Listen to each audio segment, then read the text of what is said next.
నమస్కారం. G24 TV న్యూస్కి స్వాగతం. హెడ్లైన్స్ చూద్దాం.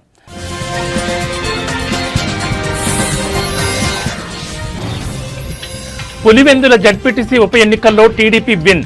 దాదాపు 5,000 ఓట్ల మెజార్టీతో టీడీపీ అభ్యర్థి లతారెడ్డి ఘన విజయం.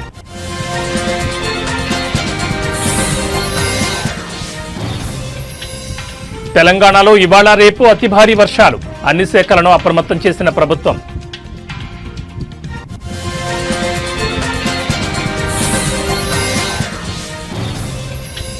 ఏపీలో దంచి కొడుతున్న వర్షాలు. పలు జిల్లాలకు రెడ్ అలర్ట్ జారీ.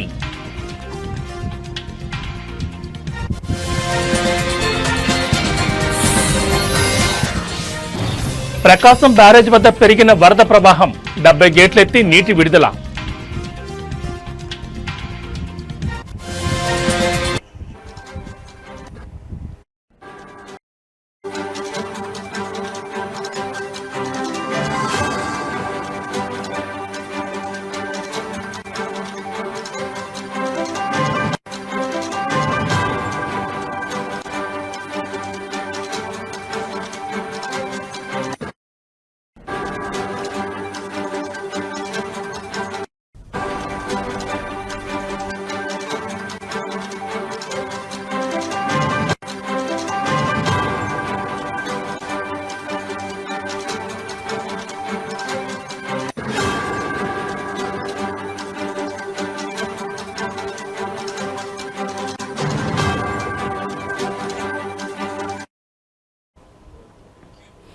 బులెటిన్లో బ్రేకింగ్ న్యూస్ చూస్తున్నాం. పులివెందులలో వైసీపీకి బిగ్ షాక్ తగిలింది.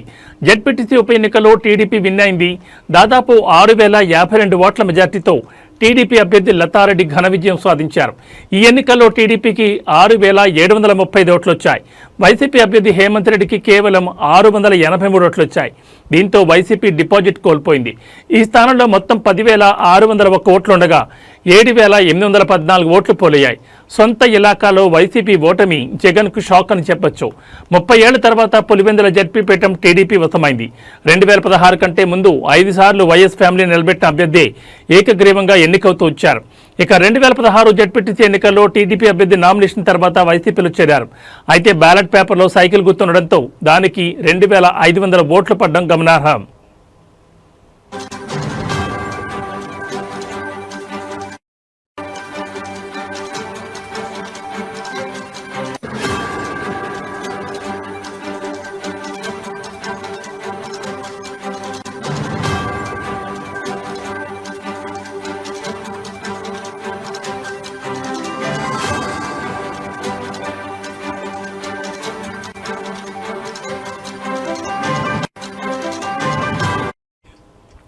కాగా ఈ ఎన్నికను 2 పార్టీలు ప్రతిష్టాత్మకంగా తీసుకున్నాయి.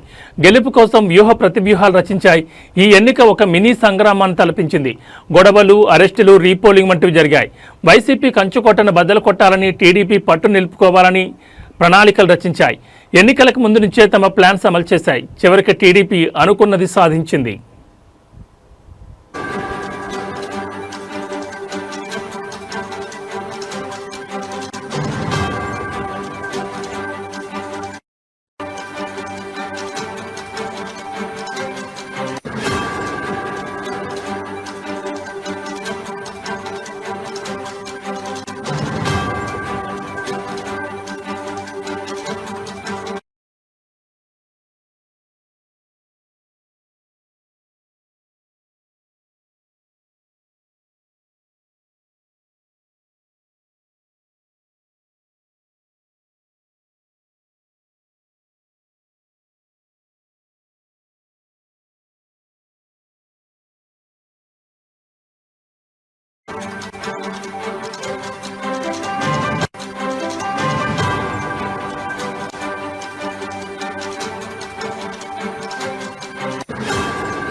బులెటిన్లో మరో బ్రేకింగ్ న్యూస్ చూస్తున్నాం. అల్పపీడన ప్రభావంతో తెలంగాణలో వర్షాలు కురుస్తున్నాయి. ఇవాళ రేపు పలు జిల్లాల్లో భారీ నుంచి అతి భారీ వర్షాలు పడే అవకాశం ఉంది. ఈ మేరకు ఆయా జిల్లాలకు రెడ్ అలర్ట్ జారీ అయింది. మరికొన్ని జిల్లాలకు ఆరెంజ్, ఎల్లో హెచ్చరికలు జారీ అయ్యాయి. బంగాళాఖాతంలో ఏర్పడిన అల్పపీడనం కొనసాగుతోంది.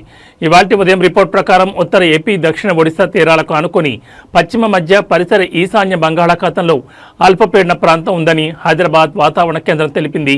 ఇది పశ్చిమ వాయువు దిశగా కదిలి రాబోయే 24 గంటల్లో మరింత ప్రభావవంతంగా మారే అవకాశం ఉంది. రాబోయే 48 గంటల్లో ఉత్తర కోస్తా, ఏపీ, దక్షిణ ఒడిశా మీదుగా కదిలే అవకాశం ఉందని అంచనా వేసింది.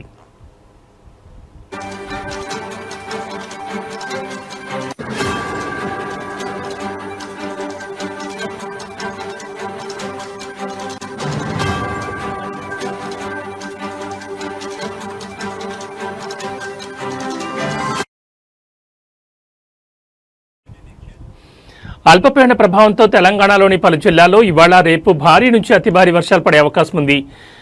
ఇవాళ మెదక్, సంగారెడ్డి, వికారాబాద్ జిల్లాల్లో భారీ నుంచి అత్యంత భారీ వర్షాలు పడే అవకాశం ఉంది. ఈ జిల్లాలకు రెడ్ అలర్ట్ ఇచ్చారు. ఇక కొత్తగూడెం, భూపాలపల్లి, కామారెడ్డి, మహబూబాబాద్, మేడ్చల్, ములుగు, నిర్మల్, నిజామాబాద్, సూర్యాపేట జిల్లాలో భారీ నుంచి అతి భారీ వర్షాలు పడొచ్చని అంచనా వేస్తున్నారు. ఈ జిల్లాలకు ఆరెంజ్ హెచ్చరికలు జారీ అయ్యాయి. మరోవైపు ఆదిలాబాద్, హన్మకొండ, హైదరాబాద్, జగిత్యాల, జనగాం, గద్వాల్, కరీంనగర్, ఖమ్మం, ఆసిఫాబాద్, మహబూబ్ నగర్, మంచిర్యాల, నాగర్ కర్నూల్, నల్గొండ, నారాయణపేట, పెద్దపల్లి, సిరిసిల్ల, రంగారెడ్డి, సిద్దిపేట, వనపర్తి, వరంగల్, భువనగిరి జిల్లాలో భారీ వర్షాలు పడే అవకాశం ఉంది. ఈ జిల్లాలకు ఎల్లో హెచ్చరికలు జారీ అయ్యాయి.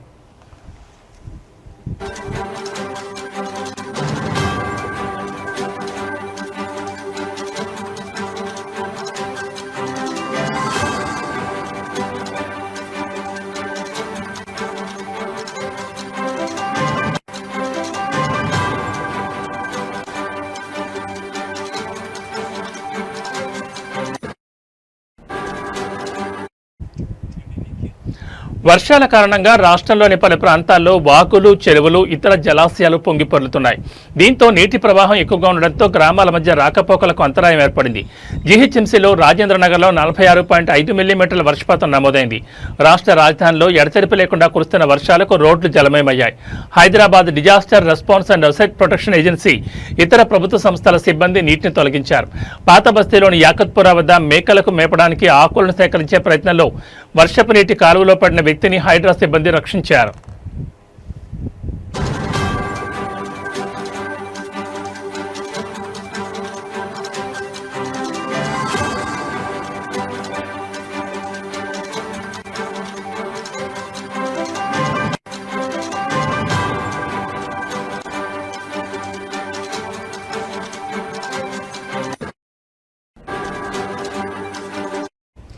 భారీ వర్షాలు కురిసే అవకాశం ఉందని వాతావరణ శాఖ హెచ్చరించిన నేపథ్యంలో అధికారులు అప్రమత్తంగా ఉండాలని ముఖ్యమంత్రి రేవంత్ రెడ్డి ఆదేశించారు.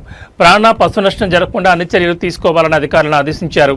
బుధవారం నుంచి కొన్ని రోజుల పాటు భారీ వర్షాలు కురిసే అవకాశం ఉన్న దృష్ట్యా అధికారులు, సిబ్బంది సెలవులను రద్దు చేయాలని ఆదేశించారు.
బులెటిన్లో మరో బ్రేకింగ్ న్యూస్ చూస్తున్నాం. ఇటు తెలంగాణలో పరిస్థితి ఎలా ఉంటే అటు ఏపీలో కూడా వర్షాలు దంచుకొడుతున్నాయి. కొన్ని ప్రాంతాల్లో భారీ వర్షం కురవగా కొన్ని ప్రాంతాల్లో అతి భారీ వర్షం కురిసింది. ముఖ్యంగా విజయవాడ, గుంటూరు నగరాల్లో పలు ప్రాంతాలు చెరువులను తలపించాయి. రోడ్లపై 2-3 అడుగుల ఎత్తుకు పైగా నీరు ప్రవహిస్తోంది. గుంటూరు పూర్తిగా జలదిగ్బంధంలో చిక్కుకుపోయింది. అయితే మరో 4 రోజులు ఏపీలో వర్షాలు దంచుకొడతాయని వాతావరణ శాఖ చెబుతోంది. భారీ వర్షాల నేపథ్యంలో గుంటూరు, బాపట్ల, పశ్చిమ గోదావరి, ఎన్టీఆర్ జిల్లాల్లోని స్కూళ్లకు సెలవులు ప్రకటించారు.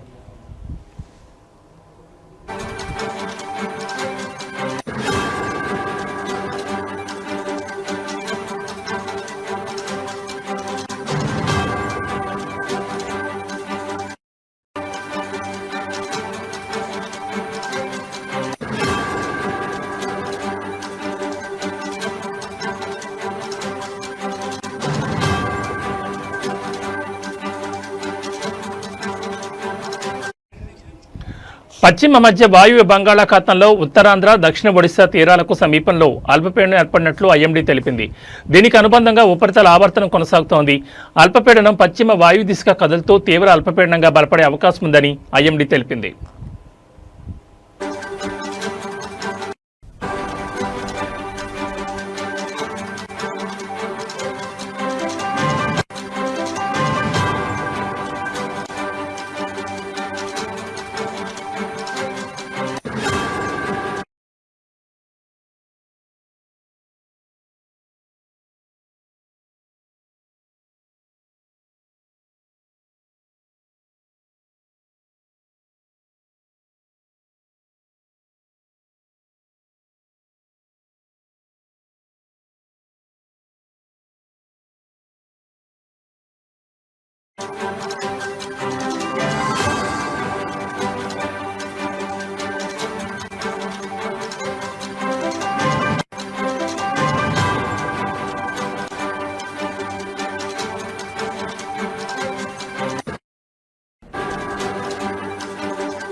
బులెటిన్లో మరో బ్రేకింగ్ న్యూస్ చూస్తున్నాం. బంగాళాఖాతంలో ఏర్పడిన అల్పపీడన ప్రభావం వల్ల ఏపీలో భారీ వర్షాలు కురుస్తున్నాయి.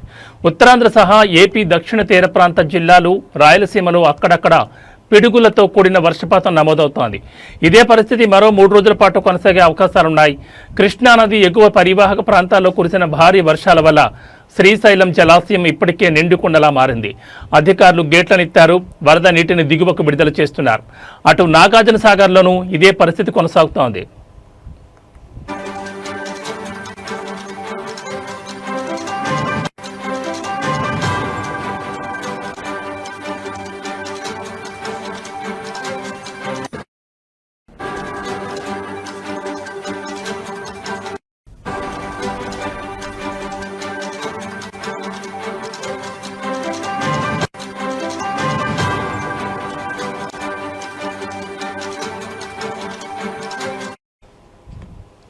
దీని ప్రభావం ప్రకాశం బ్యారేజ్పై పడింది. ఇన్ఫ్లో భారీగా ఉంటోంది. దీంతో ప్రకాశం బ్యారేజీకి చెందిన మొత్తం 70 గేట్లను ఎత్తివేశారు. వరద జలాలను దిగువకు విడుదల చేస్తున్నారు. కృష్ణానదికి వరద ప్రవాహం ప్రకాశం బ్యారేజీ చేరుకుంటున్న కొద్దీ వరద నీటి దిగువకు వదిలేస్తున్నారు. ఈ తెల్లవారుజాము నాటికి ప్రకాశం బ్యారేజ్ ఇన్ఫ్లో 4.50 లక్షల క్యూసెక్లుగా నమోదైంది. వచ్చిన వరద నీటిని వచ్చినట్లే, అంటే మొత్తం 4.50 లక్షల క్యూసెక్ల నీటిని దిగువకు వదిలివేస్తున్నారు. 15 గేట్లను 2 అడుగుల మేరకు ఎత్తారు. మిగిలిన 55 గేట్లను 1 అడుగు మేర ఎత్తి వస్తున్న వరద నీటిని వచ్చినట్లే దిగువకు విడుదల చేస్తున్నారు.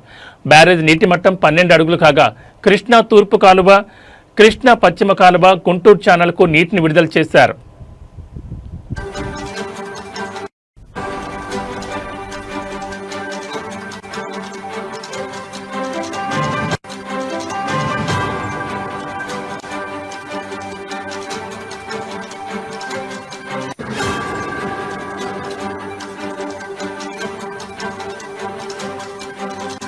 మరింత పెరుగుతుందని అంచనాలున్నాయి. కృష్ణానది మీద ప్రాజెక్టులోని నీటిని దిగువకు విడుదల చేస్తున్నందున నదీ పరివాహక ప్రాంత ప్రజలు, లంక గ్రామ ప్రజలు అప్రమత్తంగా ఉండాలని విపత్తుల నిర్వహణ సంస్థ మేనేజింగ్ డైరెక్టర్ ప్రఖర్ జైన్ సూచించారు. నదిలో ప్రయాణించొద్దని, వరద నీటిలో ఈతకు వెళ్లడం, ఘాట్ల వద్ద స్నానం చేయడం, చేపలు పట్టడం లాంటివి చేయకూడదని సూచించారు. ప్రకాశం బ్యారేజ్ గేట్లను ఎత్తినందున కృష్ణా నదీ పరివాహక ప్రాంత ప్రజలు అప్రమత్తంగా ఉండాలని అన్నారు. వరద తీవ్రత మరింత పెరిగే అవకాశం ఉందని చెప్పారు.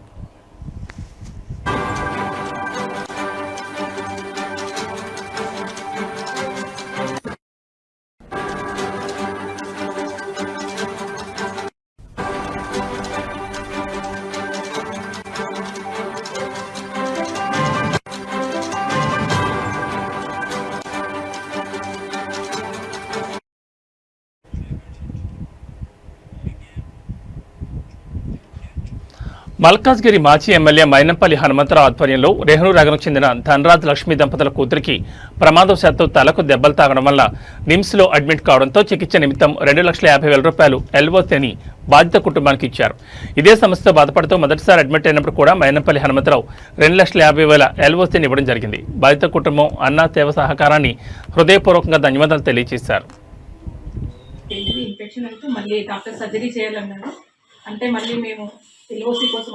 నమస్తే అండి, నా పేరు లక్ష్మి, మా హస్బెండ్ పేరు ధనరాజ్, మా పాప పేరు ఉమాశ్రీ.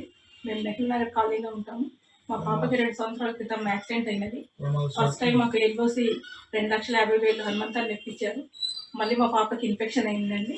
2 సంవత్సరాలు అయిపోయింది. ఇన్ఫెక్షన్ అయితే మళ్ళీ డాక్టర్ సర్జరీ చేయాలన్నారు. అంటే మళ్ళీ మేము ఎల్ఓసి కోసం హనుమంతన్న దగ్గరికి వెళ్ళాము. మా కాలనీ వాసులు హనుమంతన్న మళ్ళీ మాకు ఒక రోజులోనే ఎల్ఓసి ఇప్పించారు. అందరికీ ధన్యవాదాలు. కాలనీ వాసులందరికీ ధన్యవాదాలు తెలుపుతున్నాం. ఎందుకంటే అమ్మతన దగ్గర తీసుకెళ్ళి మమ్మల్ని ఏదైనా సక్సెస్ఫుల్గా చేసినందుకు కాలనీ వాసులకు మాకు సహకరించిన అందరికీ ధన్యవాదాలు తెలుపుకుంటున్నాం. మైనంపల్లి హనుమంతరావుకి ధన్యవాదాలు. నమస్తే అండి, నా పేరు లక్ష్మి, మా హస్బెండ్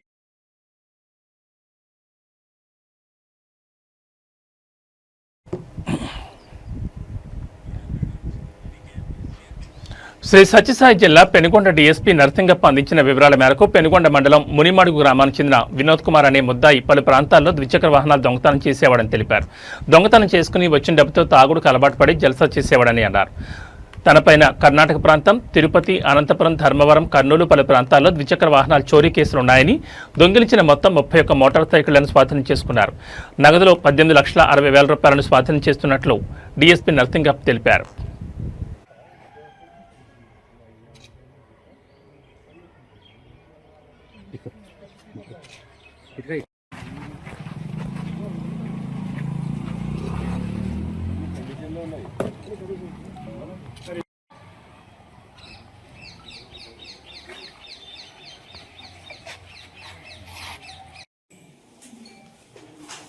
ఫాల్స్ కీస్ ద్వారా అంటే ఈ రోజుల్లో కొంచెం ఈజీ అయిపోయింది. ఇది బాగా గట్టికి తంతే కూడా ఊడిపోతాయి. సో అతని యొక్క ఎంఓ వచ్చేసి ఇది గతంలో ఆ విధంగా చేసేవాడు. అయితే అతనికి ఉన్నటువంటి జల్సా అంటే చెడు వ్యసనాల వల్ల జల్సాలకు లోనయ్యి ఇవన్నీ ఒక చోట పెట్టి బెంగళూరులో అమ్ముకుందామని చెప్పి అక్కడ పెట్టడం వల్ల ఎవరు గమనించరు కాబట్టి ఈ పట్టుబడి అతని నుంచి ఇటువంటి ఈ యొక్క 31 ద్విచక్ర వాహనాలను స్వాధీనపరచుకోవడం జరిగింది. 1 టౌన్, 2 టౌన్, 3 టౌన్, 4 టౌన్, తర్వాత డోను, మన కియా పోలీస్ స్టేషను, రొద్దము ఇట్లాంటి చోట కేసులు నమోదు చేయడం ఉన్నాయి. ఇంకా కొన్ని నమోదు కానటువంటివి ఉన్నాయి. వాటికి సంబంధించి ఇప్పుడు మేము మీ మూలంగా మీ ద్వారా ఆ మోటార్ సైకిల్ ఏమి, వాటి ఇంజిన్ నెంబర్ ఏమి, చాసిస్ నెంబర్ వాటివి ప్లస్ మేము రాష్ట్ర వ్యాప్తంగా మెసేజ్ పెట్టడం జరుగుతుంది. ఎక్కడైనా ఆ కేసుల్లో పురోగతి లేకపోతే అక్కడ నమోదైనటువంటి కేసు లేక engine number, chassis number, main బండి నెంబర్ రిజిస్ట్రేషన్ మార్చేస్తుంటారు కాబట్టి మనకు ఇంజిన్ నెంబర్, చాసిస్ నెంబర్ ద్వారా ఆ వ్యక్తి యొక్క ఓనరు మన దగ్గరకు వస్తే చట్టపరంగా వాళ్లకు. అల్లూరు సీతారామరాజు జిల్లా చింతపల్లి మండలం అంజలి శనివారం పంచాయతీ తాటిబంద గ్రామానికి చెందిన పీవీటీజీ ఆదివాసీ సీదర్ సత్యబాబు తన 8 ఏళ్ల పాప సీదర్ లక్ష్మి అనారోగ్యంతో బాధపడుతుండగా గ్రామానికి రవాణా సౌకర్యం లేకపోవడంతో జోరు వాన్లోనే భుజాన మోసుకుని 4 కిలోమీటర్లు నడిచి బచ్చంత గ్రామం చేరుకున్నాడు. అక్కడి నుంచి ఆటోలో డౌన్నూరు పీహెచ్సీకి తీసుకెళ్లగా వైద్యుల పరిస్థితిని గమనించి నర్సీపట్నం ఏరియా ఆసుపత్రికి రిఫర్ చేశారు. చివరికి అంబులెన్స్లో తరలించి చికిత్స అందిస్తున్నారు. స్వాతంత్రం వచ్చి 79 ఏళ్లు గడిచిన పీవీటీజీ గిరిజన గ్రామాలకు రోడ్ల సౌకర్యం దూర స్వప్నమే. వర్షం, మట్టి రోడ్లు, అడవిదారులు ఇవన్నీ దాటి తన కూతురి ప్రాణం కాపాడిన సత్యబాబు పోరాటం అభివృద్ధి అనే పదానికి పెద్ద ప్రశ్నార్థకం పెడుతోంది.